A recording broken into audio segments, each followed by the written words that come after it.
Noah and Jesus. What was once Noah's ark over the torrents of the flood is the Church of Christ today, the one with the cross over the torrents of perdition.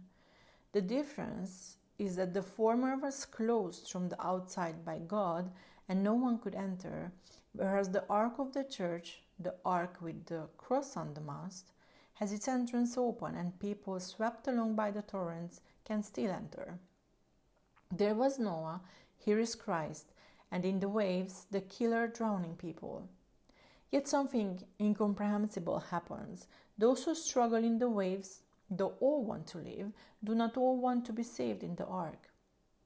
Even more, they spit at the hands extended to them from the entrance of the ark. And the hands are the parental arms, the arms of the 7 holy sacraments of God, which deliver people from the flood, bringing them forth from body to spirit, from this sorrowful life to the heavenly life. Those who do not want to be saved in the ark steered by Jesus Christ, the one with the cross, are sons of perdition because they would not receive the love for the truth so as to be saved. Therefore God allows strong delusions to come upon them so that they give credence to the lie and fall under condemnation, all those who did not believe the truth but took pleasure in unrighteousness. Thus, after a time, with God's permission, the enemy of mankind's salvation became more and more skillful in evil. He too devised ships, and with them circles over the waters of the flood, to gather up those who stretch out their hands to be saved, but spit on the church. For them, for the sons of perdition, God allows the unlawful deception of Satan, which has so far taken the form of more than 800 false Christs, who in fact are devils.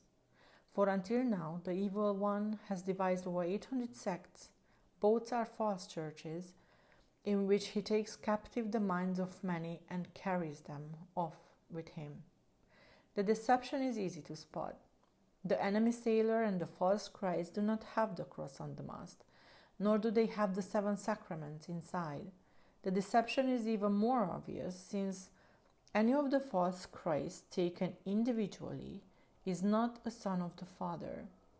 Proof of this is that they do not allow their disciples to say, "Our Father," even though it was written, "This is how you should pray." Therefore, the false Christs take their disciples from among the children of the Father and make them sons of perdition. These are the ones uncertain in truth, but certain in deception. Then, any of the false Christs taken individually is not a son of the Holy Virgin. Proof of this is that they teach their disciples to speak ill of the Mother of God. And finally, let us think about the question of the Apostle Paul. Is Christ divided? How someone becomes prey to deception will be made clear in due time. Here, answering those who consider themselves above the church and the saints, it is enough to remind them of the deception into which the Jews fell. The killers of the righteous, the first travelers to hell with scriptures in hand, by asking them, "Did they not crucify God according to the scriptures?"